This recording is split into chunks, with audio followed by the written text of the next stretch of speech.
Yeah, yeah. Really fun day. Very anticlimactic in terms of nothing dramatic happened. That's how we like it. And I think it goes back to really how our coaches started this process a year ago. And that's really what it is. It's a year process. We feel awesome about it. We feel great about these kids. We've just done so much homework on them. And to us, it's kind of like Christmas Eve around here. So we got all these great presents, so we just can't wait to open. But we really can't see them and do anything until they get here in the summertime. And even then, it's not really football. It's kind of weights and those type of things. And so we'll be really, really excited in early August to let these guys go. But, I think, just the whole process, we like these guys as kids. I think it's on paper, it's exactly what you want it to look like. And now we're excited to see how they progress and develop. And, with that being said, let you guys ask the questions you want to answer. You've been doing this for a few years now, obviously, we're sitting now here with the Twitter and all the social media. Do you, as you're out there talking to guys, do you see or kind of get a feel for communication among recruits? Some of the kids who may have declared, talking to the ones who haven't, and so on. Do you get that feeling when you're talking to kids, or is that something you're not? I'm probably not in the loop as much with that as probably goes on out there.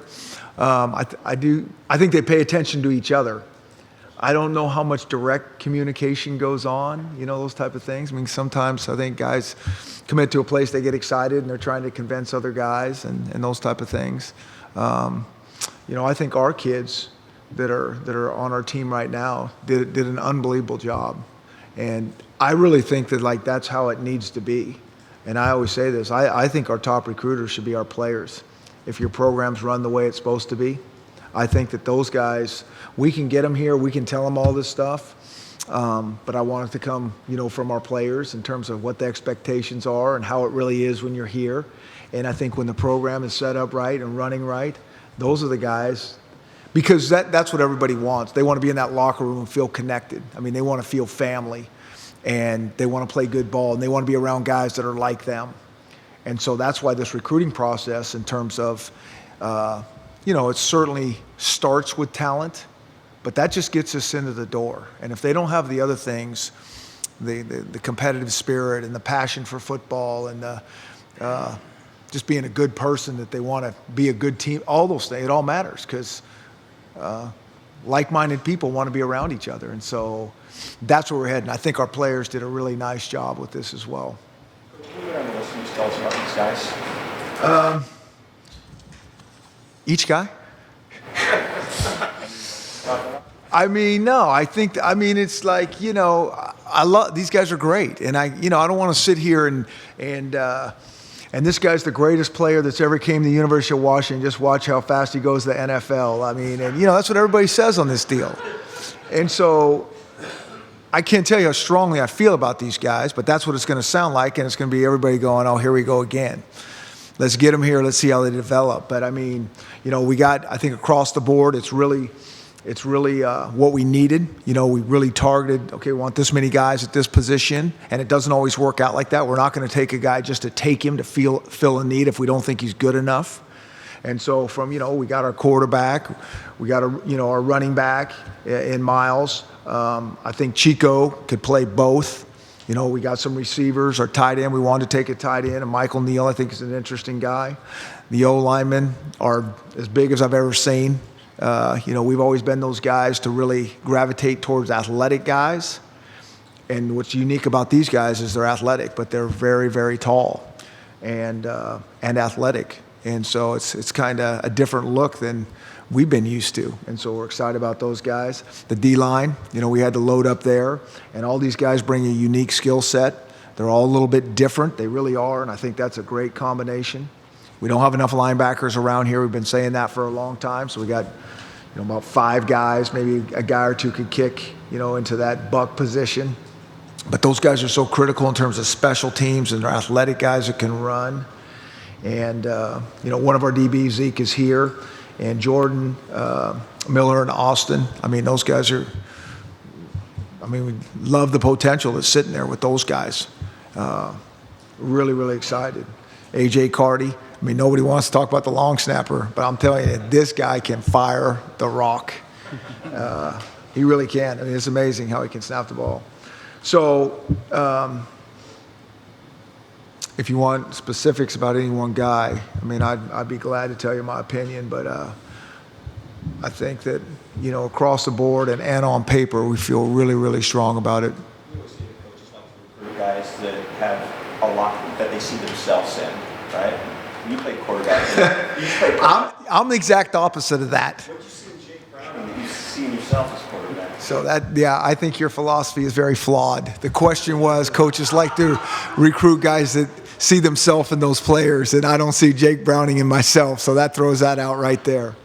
But I think the characteristics that we're looking for, as you go through the years and you really try to figure out what you think is important, Jake's got all those things. First and foremost, he is such a student of the game. And I don't know if that's first and foremost. He's got talent. He's been throwing the ball forever. I don't know how many balls that guy's thrown in his life. And it really hit me when I went to watch him, not even a game. It was a practice before they played one of their final games, and how many balls he just threw in practice that did not hit the ground, and the volume of balls and how he's been coached and all those things. So he's got all the intangibles that you like to see in a QB. And we're just excited that he's here now and getting dialed into how we do things. Every program wants to dominate the state. How tough was the battle to get the kids in Washington to stay here and not go maybe across the state? How tough was the battle? I'll tell you what I will say. That whole process was really, really enjoyable in terms of, I think the kids in this state get the power and the beauty of this university, and not just football-wise. I think they get the value of the degree that they're going to get coming out here. I think they value they can see the connections that they can make out of this place. I think they saw the whole picture.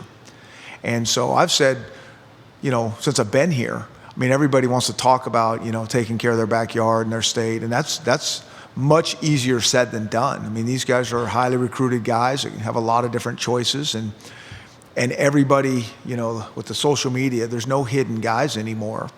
And so that's hard to do. But I think that they matched us, the things that we're all about. I think they're really excited about coming here and playing. That's another thing that really, you just feel that. And I think that gets us excited. And I think our coaches, I think they bonded and connected to the coaches that are going to coach them. For as many years as you've done this, whether as an assistant or as a head coach, have you ever seen a recruiting battle go all the way down to literally flipping a coin? Hey, I've seen a lot of different things, and I think you always, as you do this more and more, you see different things. And I will tell you this, I don't even kind of think of that stuff. I think about these guys that are here right now, and this is an awesome day. The only thing that I really wish is tomorrow, a little bit like the NFL draft, like tomorrow you could bring them in and you could start doing something with like a mini camp. And so we'll have to bide our time and let them graduate from school, and we'll get them here real soon. That being said, you've had a remarkable record this year of maintaining guys. Yeah. This went really literally by the numbers for you today. Yeah. What's your secret in order to be able to maintain these guys? And it's, I don't think it's a secret. I think it's how recruiting should be done. We don't try to put pressure on these kids at all. This shouldn't be a high pressure thing, and it turns into that because these kids have choices. Our whole thing is not to sell anybody. We believe strongly in what we're doing, but we don't want to have to sell anybody. We really want to say, hey, this is who we are, and these are the guys that we're looking for. And if you're about these things, which we really think you are, then that's when the magic happens. And don't, go home and think about these things. Don't commit on emotion, because that wears off quickly. We want this to be heart and soul, that this is where you want to be and this is your top choice. No matter if anybody comes in, And so we've kind of always recruited like that, and that doesn't mean you don't have some last minute things now and again, but for the most part, this is how it should be.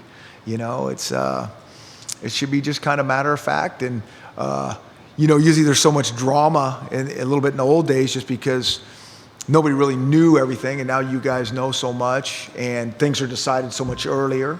And as long as you can not have a bunch of drama at the end, you feel good about it. Chris, you talked about Jake being a student of the game. Do you see characteristics that are similar from that standpoint to Kellen Moore? I think I think when you have really good players at certain positions, you're always looking for those characteristics, and so certainly we do. You know, I hate to put any expectations, you know, and say he's going to be like this and those type of things, but I think there's a lot of them. And I think the first time that we ever walked into Jake's high school, his coach said that to me. He goes, "I know you hear this all the time, but we got Kellen Moore," you know, that type of thing. And so I think there's a lot of good characteristics there.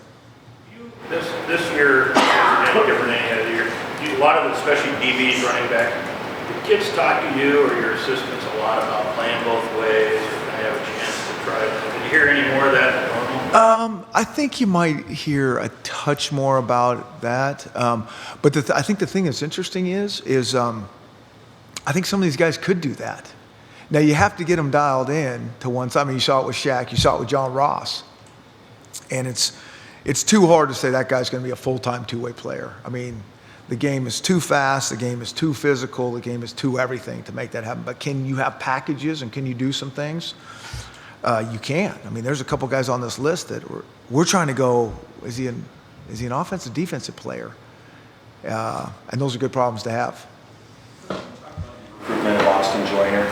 He was committed. Yep. Running back, committed to Yep. another school, wanted to play defensive back. Yep. You never saw him, didn't offer him. Can you tell us the story behind that? So I think that's a great guy right there to talk about playing what side of the ball. I mean, to me, it started with, you know, he had all this tape as a running back, and he did play on defense, but it wasn't as a corner. So we never really got a chance to see him backpedal. And I think that's one of those positions you really need to see a guy play at that position. And so, you know, tape only can do so much for you. You know, you can see a lot of things, but there's nothing like being around him in person. And so then, you know, we kind of heard that he wanted to play corner. And so we're like, yeah, we'd like to see you move around a little bit. And so anyways, we got to do that. You know, it was in the summertime when he was over here at the camp, and we got to see him move around. And it took about 25 seconds to go, he can play what he wants to play. And we're good with that. And so we're really excited. I mean, I think the thing that Austin has going for him is, I mean, the number one thing that I think jumps out is, I think a lot of people would say, like, his versatility and his athleticism. To me, the thing that jumps out is his competitive spirit. And I think he's got a heart of a lion and not going to back down. And that's the thing that just gets us excited around here. We need more of that around here. And I can't wait to get him here and see what he's got. Was there an example or two, Chris, of this season maybe reflecting in any philosophical changes in recruiting in terms of body types or intangibles or things that you learned at the Pac-12 level that might reflect on, you know, maybe going after a different type of player? No, because, you know, again, I just really thought that, you know, where I came from, we were always trying to get the very best possible player. It wasn't like, oh, we don't want him, you know, he's too good. You know, you're trying to get the best players you can. And, but we know what we're looking for in terms of like the mental makeup for the most part. Now, you know, I preface that with saying we're talking about 17-year-old, 18-year-old kids. The mental makeup, I mean, you know, we got a lot of growing to do here. And so you're projecting some things. And so what I think is great about this place is like I said, I mean, I haven't changed my message from the start. One of the reasons that, you know, we're all here is I think the university is spectacular in terms of the education the kids are going to get. And I think the conference speaks for itself. It's as good and competitive as anything out there. And so a lot of these really good players want to be a part of those type of things. So I don't think it's really changed. we're trying to get the best possible players, and I think we were able to get in some guys that we really feel great that they're coming here. Coach, how different was it this year? You had a full year in relationships compared to a year ago? It was a lot different, just in terms it just felt more what we're used to, how this process is. You build these relationships, you feel really good about their families and them. That's why I don't think there's a lot of flip-flopping going on and those type of things when you can do it. I will go back to say last year, I felt awesome about those guys last year on our short time that we had, because I think there's a lot of good players there. I think there's some good players that redshirted, and we had a real short window to work, and it was chaotic and it was hectic, and we had to work really, really quickly, which I don't think that's really the ideal situation. But overall, it felt much more correct this time through, which it should. Coach, with the offensive line, you take a look down this list, 6'6", 6'6", 6'7", Yeah. 6'8", Devin Burleson, 6'9", Caleb McGarry. Talk to me a little bit about offensive linemen and just that height as opposed to inside guys who are a little squatty or lower level. Yeah. And it's interesting because, a lot of times the guys that are tough to find are these long, levered, tall, athletic guys. And for whatever reason, we got these guys kind of in bunches here, these tall tackle type guys. It's easier to find shorter people than taller people. We've learned that. And so, I think it could be a little bit cyclical. I think these kids are getting bigger and better and more athletic, and so maybe they're out there. The first question is how's these quarterbacks going to be able to see over these guys? They're not going to see over them. If they're 6'4" and you have a 6'1" quarterback, you're not going to see over those guys anyways. It's all about finding lanes. And, that's why, this quarterback thing is so interesting and so delicate that it's like, how is this guy operating the pocket when he can't see things? Can't see things because, his guy's blocking the lane, or the D linemen are all 6'4" now too. So they're not taller than any of these guys. And so you got to find lanes. And I will go back to this. Like this is icing on the cake to us. These frames, this is how you kind of like them to look. But this doesn't mean that they're going to be really good players. It's all this other stuff, how they move their feet, how tough they are, how strong they are, how quick they are. All those type of things are really going to determine. We've had a lot of really good players that are 6'2" and around there. So you get those type of guys with this frame. Now all of a sudden something kind of cool is happening. Quentin Fallon is listed as an athlete. Yep. Guy left from it. I think we've kind of thought we're going to probably move him, start him on the offensive side of the ball. He's one of those guys that I think he could play on the defensive side in 2 seconds. But we're just kind of looking about, how will we maybe get this guy on the field the quickest? That's what we're always doing. And or like, where's your heart? And I think he could see himself playing both sides. But I think we'll probably look at him a little bit on the receiver side to start with. What was your recruiting strategy with Bryce to start? Be more specific. Well, just in terms of your plan to recruit him and why did the offer come when it did, those kinds of things? I think that might be our plan down the road. We're not going to offer anybody until about 3 weeks left, just so everybody else stays away. So as soon as we offer guys, and these guys got 10 offers, that's the thing that gets you so irritated about the whole recruiting thing. It's just there's so much copycat stuff out there. And it's even more so like right now, even earlier. Guy gets 1 offer, he's going to get 10. I'm exaggerating, but there's some kids that do that. There's certain kids you just really look at a long time, and we felt very strongly about him for a long time. And I think at the end of the day, we always felt we were going to try to make him a Husky. Sometimes it just takes a little bit longer. I can't tell you how much tape we looked at him. Getting around him a little bit more. That was very quick to figure that out. He's a really good person, comes from a great family and all those things. And there's always some things that maybe just slow the process down when you're deciding in numbers and all those type of things. But I'm excited about this guy as I am anyone. Here's a big old, he's 6'4" and 230 right now, and he's a track guy that can run, and that kind of shows up on tape. And so really excited to see what his development's going to be all about. Coach, in general, how hard is it to judge those small school kids that maybe don't play on such a big level? Yeah. Yeah, that's a little factor. I mean, it's like, what's the league like? Who they're playing against? What's the guy look like that he's going against? Those type of things. But I can't tell you how many small school guys that we've taken over the years. I mean, we just had, last year where we came from, a kid that walked on for us from 8-man football is with the Denver Broncos. And then 2 years before that, a kid that was almost an 8-man football, but it was 11-man, was a first-round draft pick for us. So you pay attention to that, but that doesn't mean, whatever level, they can't be the cream of the crop. And I know you know that, but it's a little piece, but it's just part of the puzzle when you're trying to figure this out. Do you see trends over time, or is it just up to individual as far as geographically where talent is? Eastern Washington versus Northwestern leagues and so on. Are there certain areas that year after year you kind of look to more, or are you just tracking individuals? It's really population based.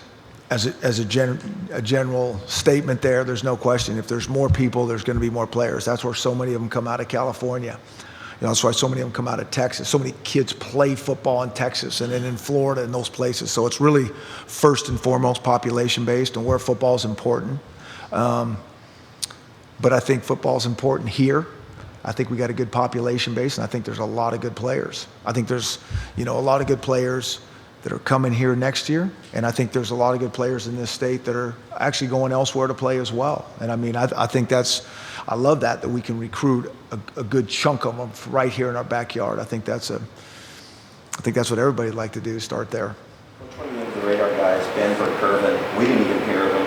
We had to go figure out who it was while we were doing the radio show, but then we put on stage and this is not good. Yeah. I mean, and I think that I really do about all these guys. I mean, and so, Ben's, he's just a football player and, comes from a smaller school, but they won all their games. And you go down there and you watch how their coaches are like, they're on it. They know what they're doing, so you see all those things and you get to figure out what type of student he is and, what his family's like, and all those things are really, really awesome. And then you put the tape on and you're like, wow. I love that when you guys, don't know about him, because there's just so much hype out there, and some of it's legit and a lot of it is just so much, that's all it is. And I love the kids that are, I think, underrated. And, I could go down here and I just chuckle at some of this stuff that I think how much these guys are underrated. But I don't want to sit up here too and say, like I started that this is the greatest. We just got to see how they can handle this process. What's that? Wrestling. Yeah, Tevis brought it from, okay, so love wrestlers. I think, one of the toughest guys on our team right now is one of the most mild-mannered guys that you wouldn't know is Matt James from Coeur d'Alene High School. I mean, this guy's as tough as they come, and he's a wrestler, and that's his background, and that's been my experience over the years. You get those wrestlers. The one thing you're not going to have to worry about is the toughness factor, and Tevis is an elite wrestler. I mean, you go to college to wrestle, and you go and, I watched him wrestle. I mean, I was there at his practice for, probably an hour and a half. And I was exhausted in 20 minutes, and that was their warm-up, and I'm not kidding you. I'm like, that was the warm-up? And so, he's got that toughness. And then you walk into a school, and the coach, there's certain things that you're looking to hear when you're recruiting guys without really prompting. And, the coach will say, well, this is a once-in-a-lifetime type player for us. Those type of things in terms of the type of athlete and what he can do. And so those are things, as you're checking your boxes that you like to hear. And so, coming out of Wyoming, and we couldn't be more thrilled about him and really waiting to see what he's going to develop into as well. Unbelievable student. Off the charts on that. And so you need all these things, because I've said forever, in the recruiting world, everything's like the greatest thing ever, and the stadium's the greatest, and this is going to be so much fun, and this is going to be, no, it's not going to be so much fun. You know, this is going to be a great process for you that's going to really help you grow as a young man, but it's going to be the hardest thing you've ever done. And so when these guys fit that mold, you know, that's what we're looking for, and that's when we get excited about going, this guy matches us. You talk about the steps you go through, your coaches, your staff, to gather non-football information on kids, all that other non-athletic stuff we can talk to. Yeah. And so it's just whoever we can talk to that's connected to the, you know, you go to the start with the school, and if they play another sport, and, you know, I always say this, we got to make sure that people like this guy other than his coach, because who doesn't like their best player? I mean, you know, we all like our best players. And so when you walk in and the secretary's saying, oh, that is a great kid, you know. I mean, we pay attention to that loud and clear, those type of things. Kyler Manu is one of the players you've talked to, I mean, or has been recruited the most, the longest. Which guy? Kyler Manu? Kyler Manu, yeah. What was it about him that, you know, got you curious all the way back to when you were in Boise? Yeah. You know, nothing in particular, just checking the boxes. You know, it's same old thing. I mean, I could kind of be a broken record on a lot of these guys. I mean, he comes from a really good high school program. They just win and win and win, and so he knows how to win. He's been one of their better players for a long time. Really good student, really good family. You put on the tape, he runs around. We've been around him enough to know he's the athletic type guy that we're looking for. You know, this whole thing is about guys that are going to be able to develop. You know, if this is just how they are when they come here, it's not going to be good enough. And so that's why you need like these guys that got that chip on their that are willing to work and grind and be pushed, because you know the programs that are successful, those programs that you can keep these, you know, you take 23 guys and 20 of them turn out to be just heart and soul your program in a couple years, and they're good players because they've just kept their head down and they just keep swinging, no matter if they play as true freshmen or they got a red shirt. But you know, they go through a 2-year process, and they're just hungry and they're just grinding and just getting better. And so to me and to us as coaches, that's why, like, you know, this mentality of what we're getting is more important than just the raw talent. And I think if you look at the articles that's been out about, you know, all the 5-star guys that played in the Super Bowl, which were how many? 0. There wasn't one 5-star player in the Super Bowl. And then you go to the 4 stars, you know, there was, I think, you know, 7 on one team and 5 on the other. And then you go to the 3 stars, and that's for and then the rest of them weren't. I mean, that's what it is. It's even at the highest level. And why is it? It's, in my opinion, it's because they just are passionate, and they got that toughness, and they keep working, and they, you know, they hit brick wall after brick wall, and it doesn't deter them. You talk about how big different factors are. How big is the factor of players enrolling early now? Because it seems to be more and more in vogue. Yeah, I think that's awesome. I think when the players come early, I think it's great. But I will say this. I mean, I think it's great if it works for them. We like that. But I also get being a senior in high school, your one time to finish out your senior year, graduate, you know, with your boys. I mean, Jake Browning, he's going to go down there and walk with his guys and all that. But some guys play another sport. I don't want to pull them out of that unless they just don't want to do that anymore. I mean, some of these guys might be lucky enough to get a prom date. Well, what about that? Let's go to prom for the last time.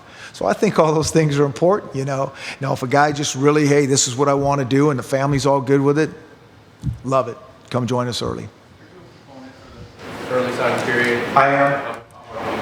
Well, we have been for a few years. I will say this. I think it's a little bit of Pandora's box. You know, I think there's going to be some stuff that we're going to go, oh, man, this is not helping us. I don't know exactly what that is. I got a couple ideas, but I think we need to try it and see where we are, because so many of these guys have been committed for a long time, and I think it would probably help everybody.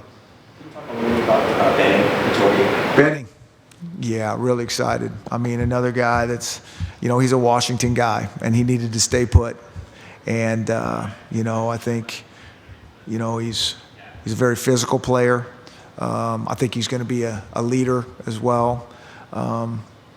And I think, when this whole process started, I don't think maybe in his mind he was going to maybe do something different, carve his own path. But I think at the end of the process, he kind of figured out that, this is his place and this is where he needs to be. And really, we're thrilled about that guy, and can't wait to get him in our locker room. Thanks, everybody. Thank you, guys.